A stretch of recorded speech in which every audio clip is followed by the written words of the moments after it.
everyone, welcome to Hitch to Hike. We are back with another video on Sydney.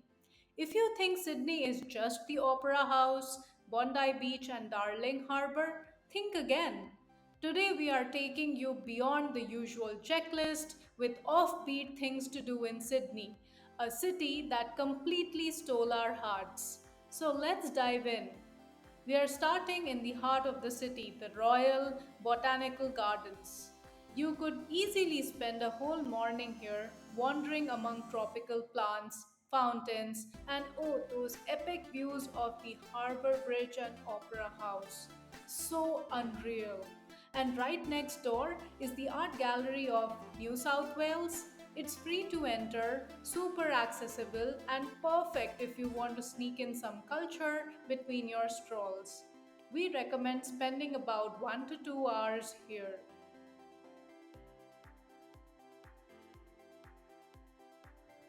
Now, if you are up for a walk with a serious view payoff, head to the Sydney Harbour Bridge Walk. It's about 1.5 kilometers one way, and the entire path is pedestrian friendly. You'll get a stunning vantage point of the harbour, and trust me, it's even better during golden hour. If you're feeling a bit adventurous and brave, there's the Hackett Bridge climb too. It's the iconic one you've probably seen online.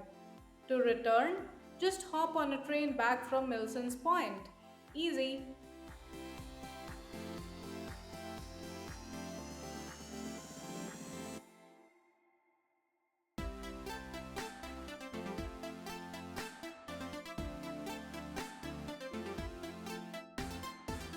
Now that we are on the North Shore, don't skip the Manly Ferry.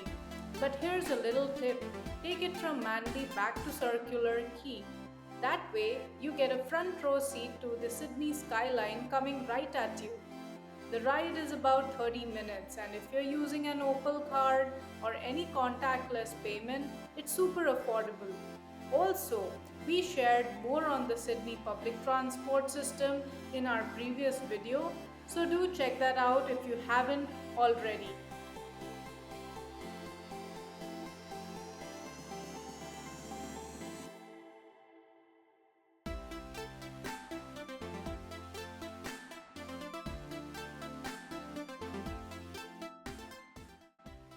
Back in Manly, there's a hidden gem of a coastal walk, the Manly to Spit Bridge track. It's about 10 kilometers one way and takes roughly 3 to 4 hours, depending on how many photo stops you make. And you will want to stop because this trail is drop dead gorgeous. Think turquoise waters, secret beaches, and jaw dropping, beautiful seaside houses.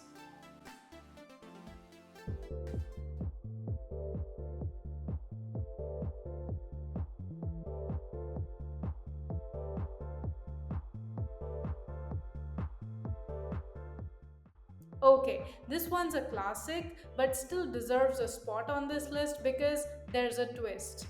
We did the Bondi to Cogee walk, 6 kilometers of cliffside goodness. It took us around 2 to 3 hours with breaks for photos and coffee. Start from Bondi if you prefer more downhill stretches. But if you're chasing that postcard sunset, Cogee to Bondi is gold. Along the way, don't miss the art installations, rock pools, and our personal favorite, Gordon's Bay. It's like a Mediterranean escape, but 20 minutes from the city. Another cool spot was the Waverley Cemetery. This one is unmissable. Usually, we are not graveyard fans, but this one was far from morbid. What a gorgeous spot to rest in peace!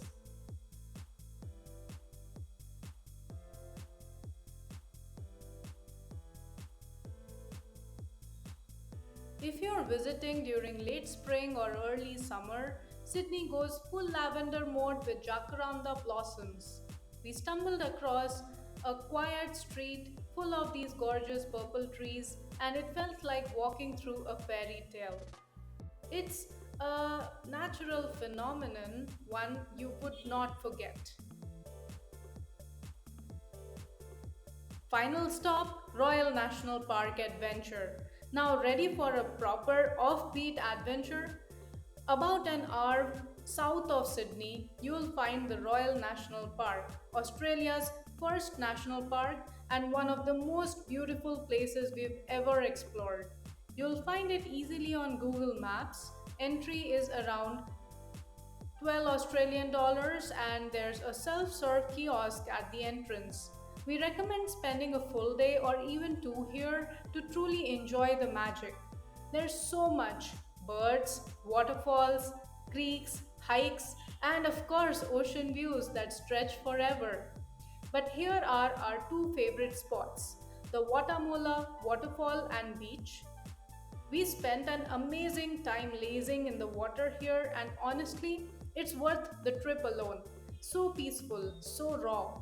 The spot offers picnic spots by the creek that meets the ocean. You can also explore the walking paths and cliff viewpoints nearby.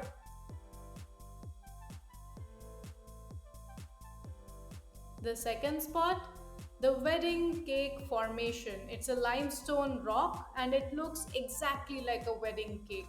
Such a cool natural wonder.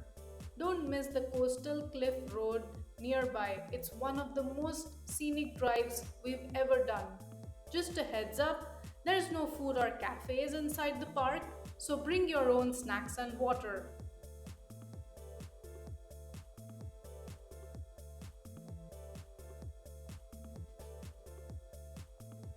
We based ourselves in Chatswood, a quiet, lovely neighborhood on the North Shore with great train connections.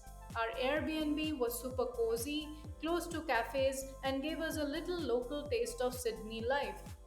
So, if you're in for that, then avoid staying near the CBD where accommodation can be expensive and the stay can get a bit boring if you're looking for a bit of an immersive trip. So that's our offbeat Sydney itinerary. From waterfalls to wildflowers, bridge walks to ferry rides, the city seriously over delivers. Drop a comment below and let us know which spot you would love to explore. And if you're heading to the Gold Coast next from Sydney, well, you're in luck. That's where we are headed to. Next video is coming up with our full Gold Coast adventure. So don't forget to subscribe and hit that bell icon. Catch you later. Happy travels.